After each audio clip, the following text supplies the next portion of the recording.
देखिए, हम नगर निगम के माध्यम से हम हर साल वृक्षारोपण करते हैं, जिसमें हज़ारों पेड़ हम लगाते हैं।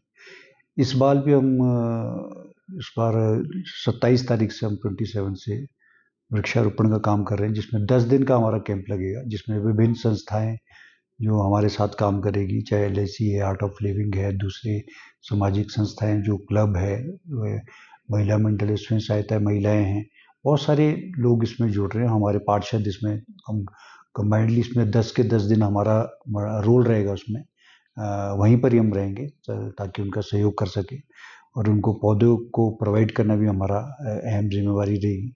तो इसको हम 10 दिन तक वहीं पर रहेंगे, जिसमें हमारा जो कैंप है उसमें सुबह ब्रेकफास्ट और उसका दिन का लंच भी हम वहीं करेंगे। और वहाँ एक मकसद ये होगा कि जो बंदा आदमी पेड़ पौधा लगाएगा, उसके माध्यम से एक हम पेंटिंग या उसके हाथ से कलाकारी के रूप में एक वृक्ष के का कितना इम्पोर्टेंट रोल है उसको निभाना, और उसको अपने चित्रकारी के माध्यम से भी अपने फीलिंग्स को, अपने जो उसकी सोच है पर्यावरण के प्रति, उसको भी हम उस कैंप में लगाएंगे और उसके बारे में बताएंगे, जो हमको बहुत अच्छा, जिसका एक लगेगा कि वो एक समाज और सोसाइटी के लिए बहुत अच्छा मैसेज है। उसमें भी हम उसको पारितोषिक करेंगे, उसमें उनको इनाम के तौर पर कुछ मोमेंटोज या कुछ और देंगे ज़रूर, थोड़ा हौसला अफजाई के लिए भी, और समाज में एक अवेयरनेस करने के लिए भी एक हमारा कार्यक्रम रहेगा। देखिए, हमारे पास अर्बन में, शिमला अर्बन में बहुत ज़्यादा जगह नहीं है। उसमें हम विभिन्न संस्थाएं हैं, अभी पिछले मैत्री संस्था भी थी, इनरवी क्लब से, और 27 तारीख को ही हमारे जो समरहिल के पार्षद है उन्होंने भी ट्री प्लांटेशन का प्रोग्राम रखा। हमारे अलग अलग अर्बन में बहुत ज़्यादा जगह नहीं है जहाँ 50-100 पौधे लग सकते हैं, कहीं 100 पौधे लग सकते हैं। लेकिन जो रूरल एरिया है उसमें चमियाना की हम पिछले 3 साल से वहाँ पौधरोपण कर रहे हैं। उन पौधों को हम लगाने के लिए हम उसका पौधारोपण भी करते हैं, 3 साल तक उसकी केयर भी कर रहे हैं। इस बार भी हम 10 दिन के लिए वहाँ उस पहाड़ी को, वो खाली पहाड़ी है, उस पहाड़ी को हम पूरा करेंगे। इसके पीछे मकसद ये है हमारा कि हिमाचल एक 68% फॉरेस्ट का कवर्ड एरिया है, और सेंट्रल गवर्नमेंट के पास फॉरेस्ट पड़ता है।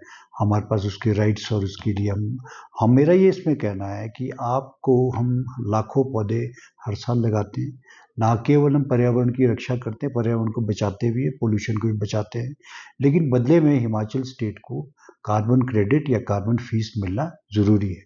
जो एक हमारा हक के तौर पर मैं इसको देखता हूँ कि हम जब 68% से अब लग पे, इस बार बल्कि हमारा 2% एरिया और बढ़ गया फॉरेस्ट का कवर करने के लिए, तो हम इतने एरिया को हम उसकी प्रोटेक्शन भी करते हैं, और पौधे भी लगाते हैं। और साथ के साथ मैं चाहता हूँ कि हमारे को इसमें सरकार की तरफ से, केंद्रीय सरकार की तरफ से इसमें ग्रांट ज़रूर मिलनी चाहिए, और जो एक हिमाचल का राइट भी है, और जिसको इन्वायरमेंट को बेहतर बनाने के लिए भी और पोल्यूशन को कंट्रोल करने के लिए भी एक बहुत इम्पॉर्टेंट रोल प्ले अदा करता है हिमाचल। चाहे वो माउंटेन्स को लेकर के हो, उसमें पहाड़ी इलाके में बर्फ़ पड़ती है तो ये पेड़ों को, जंगलों की रखरखाव करने के कारण बचती है। और पहाड़ अगर, मेरा एक मानना है कि पहाड़ अगर स्वच्छ, सुंदर और साफ सुथरे रहेंगे तो तभी शहर भी साफ सुथरा सुंदर रहेगा। तो एक बहुत इम्पोर्टेंट है पूरे विश्व में आज की समय में इन्वायरमेंट पे और ग्लोबलाइजेशन पे बहुत मंथन हो रहा है। तो हमारा एक हक, ये हमारा एक, मैं इस बात को बड़े स्ट्रांगली रखना चाहता हूँ कि हिमाचल को कार्बन क्रेडिट और कार्बन फीस बहुत ज़रूरी है और मिलनी चाहिए। और एक, क्योंकि हम उसकी केयर भी करते हैं, उसको बचाते भी हैं, और हर साल हम लाखों पौधे भी लगाते हैं। इस साल हमारा लगभग 10,000 पौधे लगाने का टारगेट है, जो एक अपने आप में। और पिछले बार हमने अलग अलग जगह, मैं उन जगहों पे अब विजिट कर रहा हूँ जहाँ हमने लास्ट ईयर पौधे लगाए थे। हम उस जगह को देखते हैं। आपको मैं फॉर एग्जांपल बताऊँ, समरहिल में जहाँ पर शमशान घाट है हमारे, हमने लगभग 300 से 400 पौधे वहाँ लगाए। तो मैं समझता हूँ कि 99% वहाँ सर्वाइवल रेट है, क्योंकि वहाँ पर लोगों की इन्वॉल्वमेंट थी। हम लोगों ने वहाँ पर कोलेक्टिवली काम किया, और आज उसका सक्सेस रेट बहुत अच्छा है। यही इसके पीछे मकसद है। हम 3 साल तक इन पौधों की रक्षा करते हैं। उसको जब उसकी जड़ें मजबूत हो जाती है, जड़ें पकड़ लेती है, तो उसके बाद पेड़ जो है ग्रो कर जाता है, उसके बाद कोई आवश्यकता नहीं होती है। माननीय मुख्यमंत्री ने इसमें एक राजीव गांधी वन योजना भी इसके लिए ला रहे हैं, जिसमें स्वयं सहायता इसमें महिलाओं को इसमें रोजगार के तौर पर दिखेंगे, जो एक नई स्कीम होगी पूरे देश में। शायद ऐसी स्कीम कहीं भी नहीं हुई कि जिसको रोजगार के साथ जोड़ा जाएगा। तो एक बहुत सारी चीज़ें हैं जो इसके पीछे मकसद ये है कि हिमाचल अगर अपना इन्वायरमेंट को बचाने और फॉरेस्ट को बचाने के लिए और उसके लिए करे, तो उसके बदले में कार्बन क्रेडिट और कार्बन फीस मिलनी चाहिए। मैंने देखिए, हमारा भी लोकल अर्बन बॉडीज़ की एक नेशनल लेवल की कन्वेंशन हुई थी, जो लोकसभा सेक्रेटेरिएट ने कराई थी, जिसमें ओम बिरला जी ने उसकी अध्यक्षता की थी और राज्यसभा के उपसभापति भी इसमें आए थे और हरियाणा गवर्नमेंट के गुड़गांव में हुआ था।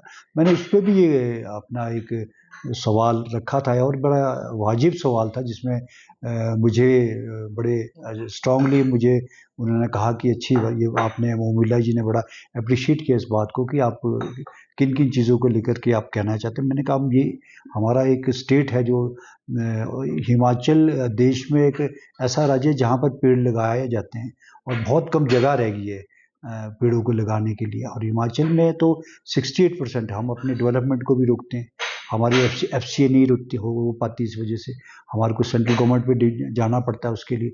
लेकिन बदले में कहने का मतलब मेरा ये है कि जब हम इतना सब कुछ कर रहे हैं, तो जैसे दूसरी स्टेटों को खनिज पदार्थ पे मिलता है, चाहे बिहार है, छत्तीसगढ़ है, उत्तराखंड है, इनको स्टेट्स को किसी न किसी एवज में कोई ना कोई फीस मिलती है। कोई उस पर माइनिंग पे है, आपके माइन स्टोन्स निकलते हैं उनके, उसमें फीस मिल लेते हैं, खनिज पदार्थ जो निकालते हैं।